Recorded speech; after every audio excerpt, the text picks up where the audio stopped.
وبركاته.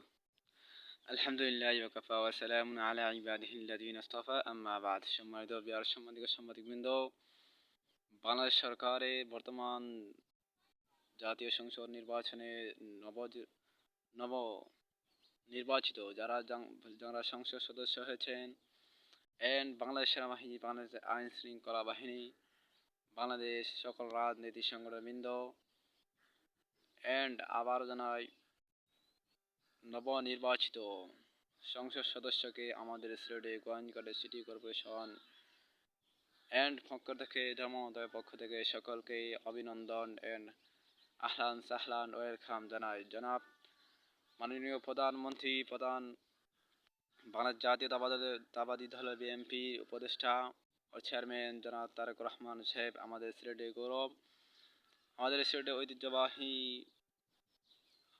বিয়ানীবাজারের সুনামধন্য ধামান আমাদের দুলাভাই জনাব তারেক রহমান সাহেবকে আমার পক্ষ থেকে, আমাদের সিটি কর্পোরেশনের পক্ষ থেকে অভিনন্দন এন্ড ওয়েলকাম জানাই।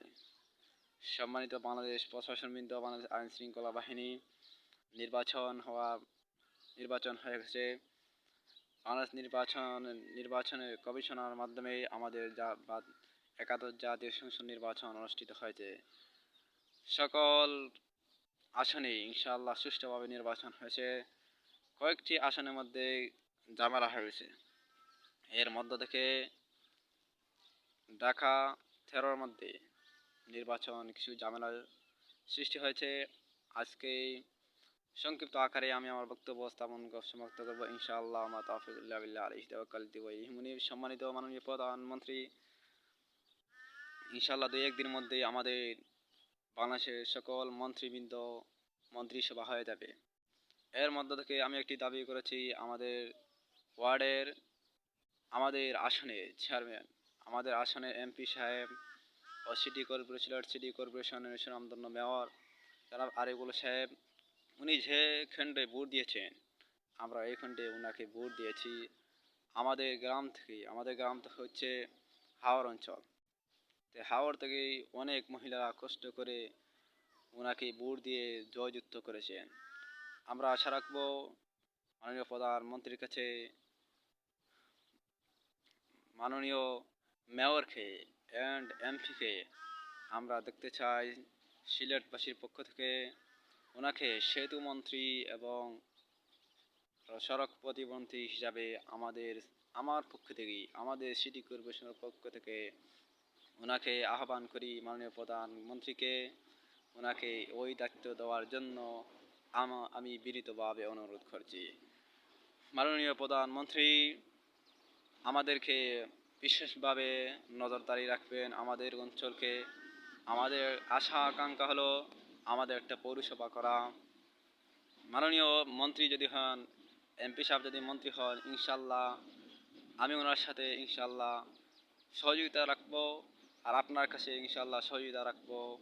আমরা দীর্ঘকাল থেকে আমাদের স্বপ্নটা আকাঙ্ক্ষা হলো একটা সিটি কর্পোরেশন করা। সেই লক্ষ্য নিয়ে আমি দীর্ঘদিন থেকে এই মাঠের মধ্যে, এই লাইফের মধ্যে কাজ করতে যাচ্ছি।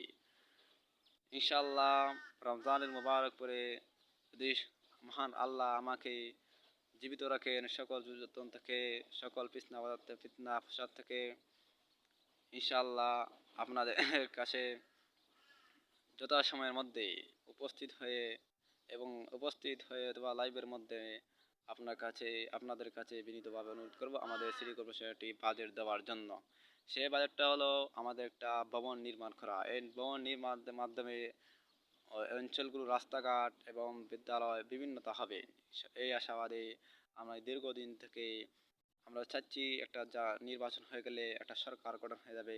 সেই সরকারের গঠন হয়ে গেলে ওই সরকারের মাধ্যমে এই বাজেটগুলো আসবে। ইনশাআল্লাহ আমরা এই আশা রাখবো, আমরা আশা আকাঙ্ক্ষা মাননীয় প্রধানমন্ত্রীর কাছে, যেহেতু আমাদের সিলেটের গৌরব, আপনাদের সিলেটের দুলাভাই, আমাদের দুলাভাই, আমরা আশা রাখবো আপনার কাছে।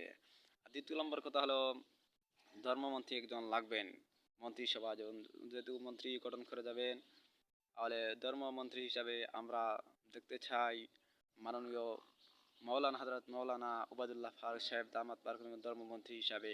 ইনশাআল্লাহ উনি বৃদ্ধ মানুষ, আর ওনার আশঙ্কা কান ছিল সংসদ যাওয়ার জন্য, কিন্তু ওনার ভাগ্যে জুড়ে নেই।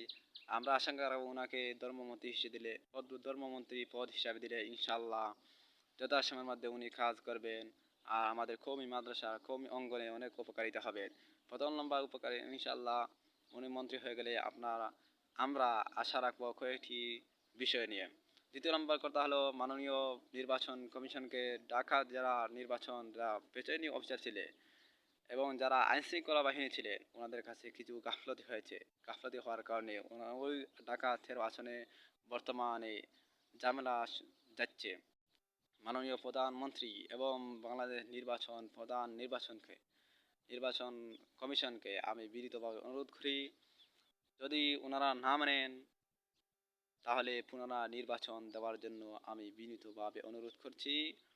আর যদি না দেন তাহলে অনেক ঝামেলা হবে, ফাটল সৃষ্টি হবে, বিশৃঙ্খলা সৃষ্টি হবে। আমরা সেই বিশৃঙ্খলা থেকে মুক্ত হতে চাই।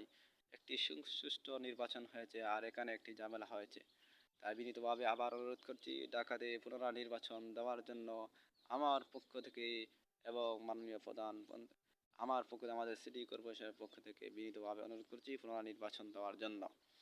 যদি নির্বাচন দিয়ে দেন তাহলে যে আবার জিতবে ভোট সুষ্ঠুভাবে দেওয়ার জন্য ভোট আবার গণনা করে যে জিতবেন সে হবে এমপি এই আসনে।